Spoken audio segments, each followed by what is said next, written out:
هغه افغاني جنۍ چې وایي په 12 کلنۍ کې واده وشو او بیا داسې مجبوره شوله چې خاوند مې پرې ناروا کارونه کول. قدرمنو تاسو به موږ سره د هغوی ویډیو دلته وګورئ، تر اخره سره پاتې شئ. دا افسوسناکه واقعه چې ویل کېږي څو کاله وړاندې د دې جنۍ واده وشو. دوی چې د افغانستان سره تعلق لري وایي چې زموږ ډېره زیاته غریبي وه، مور یې هم مړه شوې وه او پلار یې بله ښځه کول غوښتل. نو په همدې وجه باندې چې هغه ته چا بله ښځه نه ورکوله، نو هغه داسې سوچ فکر کړی دی چې خپله لور ځان ته بدل کړي. نو په دې وجه باندې هغه خپله لور یعنې دغه ماشومه یو داسې بوډا ته ورکړله چې د هغه لور بیا دغه سړي خپل ځان ته وکړه، یعنې بدل یې وکړو. خو د دې جنۍ زندګي برباده کړله.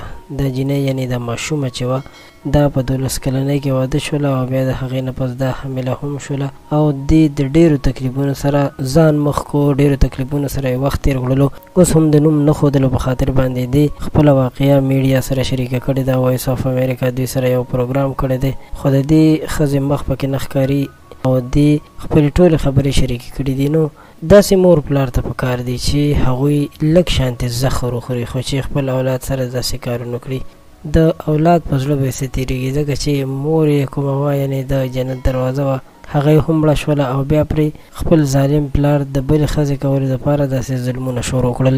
د داسې قسمه خلکو لاسنیوه کول پکار دی، دوی سره مرسته کول پکار دی، دوی سره ودرېدل پکار دی او کوم بېهوده حرکات چې دغسې نن سبا دغه مشران کوي، دغه ځوانان یې کوي، نو دوی پوهول پکار دی چې لوڼه خویندې هم د الله پاک بندګانې وي، دوی هم د ژوند کولو حق لري چې په دې ځمکه باندې په دې ټولنه کې په دې دنیا کې وخت تېر کړي. نو داسې نه ده پکار چې هغوی دومره په عذاب کړی شي چې هغه یو داسې کور کې کښېني چې بیا ټول عمر برباد شي او تا ته بیا خیرې کوي.